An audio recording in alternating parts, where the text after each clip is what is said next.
Hello everyone, thank you for being here. My name is John O'Farrell and I'm presenting the interim results of my action research project. The purpose is to determine if changing student self-talk will affect engagement moment by moment or momentary engagement. Will attaching self-affirming surveys to each assignment increase momentary engagement? The hypothesis is, of course, that it will. So teachers at Tripoli High School have noticed a trend of students increasingly turning in incomplete, low-effort work or skipping the assignment entirely. To quantify this, I gathered average data from 10 teachers, which showed increasing trends for both incomplete and missing assignments. John Hattie's meta-research tells us that deliberate practice and effort management have positive effects on learning, while Flanagan and Simmons emphasize the role of self-talk in motivating students. So the hypothesis is that affirming self-talk will increase student momentary engagement. The independent variable was the presence of short, self-affirming prompts embedded in assignments. The dependent variables will measure behavioral engagement. Did the student turn in the assignment? Emotional engagement. Did they attempt more than once? And cognitive engagement. Did they show meaningful effort?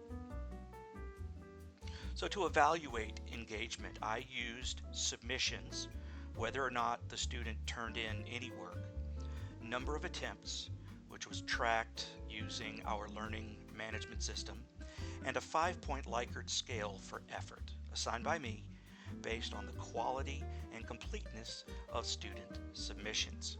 This triangulated data helped build a clearer picture of each student's engagement profile. So the effort ratings used a Likert scale from 1 to 5. 1 meant essentially zero effort, 4 was the appropriate amount of effort, and 5 reflected proficient work after 1 or multiple attempts. Submission data was automatically collected by our LMS, Schoology. This metric was central to identifying emotional engagement and persistence, especially in students who didn't master the material on their first try. So to get this done, first I got the average number of zeros and incomplete assignments per student from 10 teachers for the previous 3 semesters. I collected data for my own classroom for 10 assignments from previous sections of the economics course I teach. Then I designed a bank of 18 guided self-talk questions. I attached 2 to each of the 10 assignments and ensured that new questions from the bank would be randomly selected with each attempt. And once this was set up, I was ready to collect student data. I did have to make a few changes. I decided to add a short PowerPoint explaining the importance of self-talk and how certain themes can be applied. This was not part of the original plan. Another change was including answering those questions, along with the metacognitive think aloud strategies I focus on when going over other questions with students. So initially, using a t-test, I found the p-value for number of attempts was 0.25, which isn't even enough to indicate a trend.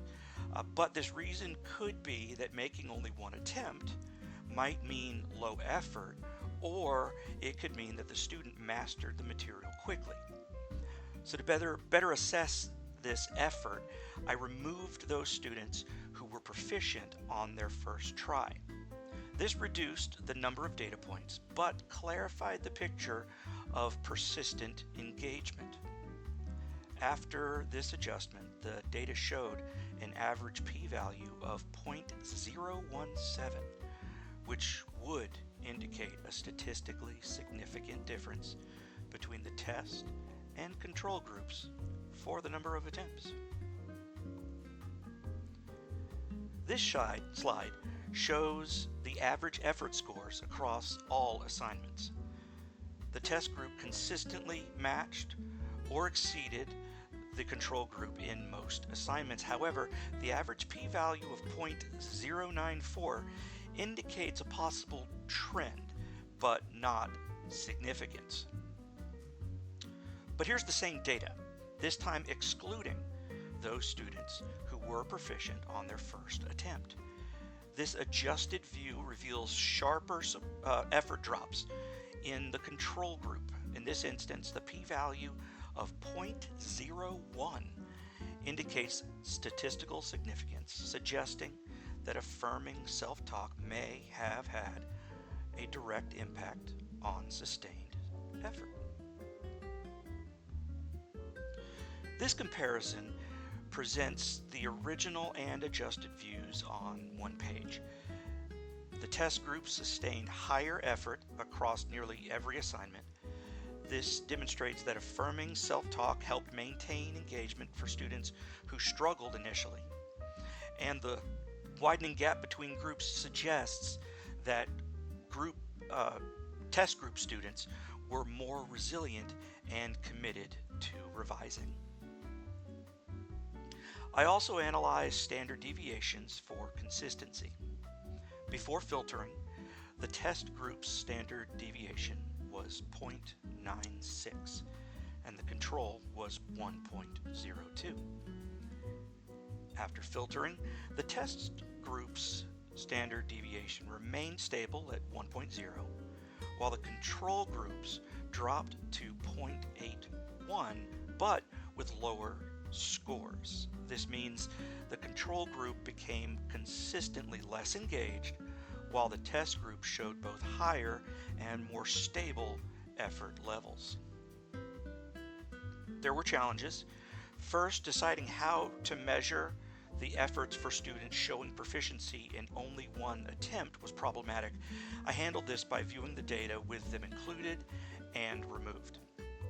Second, I thought I'd have archival data from the 2 units that I'd focused on. However, with what I had, I was still able to gather 50 data points for comparison. Lastly, getting responses from other teachers was an expected issue, which I overcame with my impeccable charm and snacks.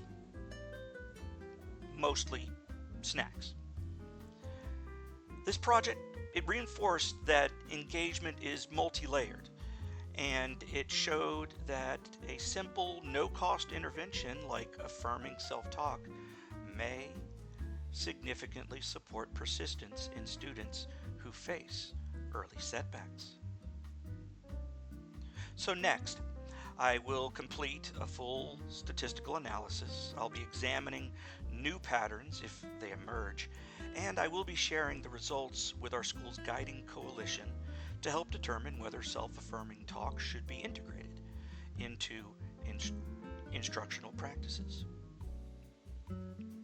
So in conclusion, this study's early results suggest that affirming self-talk promotes student persistence, and creating a structured way of implementing that into instruction is worth exploring. So I thank you for listening. I welcome any questions or feedback that you might have.